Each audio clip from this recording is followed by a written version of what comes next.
जी आप चलिए आगे आप मेरी चाड़ी हां लो हाथ छाड़ के चढ़ खा तू और सहारा के चढ़ ले रहता हां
ला साथ पूरा सिस्टम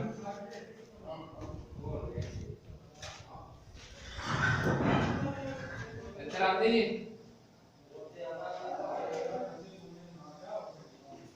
ਹੁਣ ਡਿਸਕੋ ਗਾਣੇ ਲਾ ਦੇ ਇੱਥੇ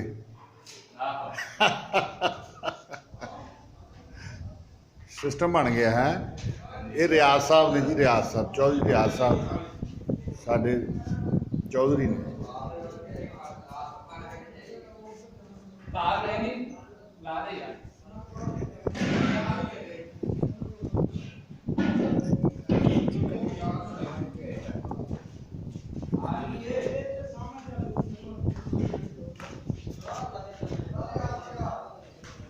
आपका क्या नाम है? इशफाक। क्या कर रहे थे? अभी ईंटें लेके जा रहे थे? हाँ जी। कितनी ईंटें लेके जा? टाइलें थी? हाँ जी। कितनी मंजिल पे? तीसरी मंजिल पे? हाँ जी। तो कितनी मजदूरी मिलती है एक टाइल 1000 टाइल की? भाई बटे नहीं पता नहीं। अच्छा अच्छा, वो 1000 रुपया है? हाँ जी। तो आप कब से काम करते हो ये?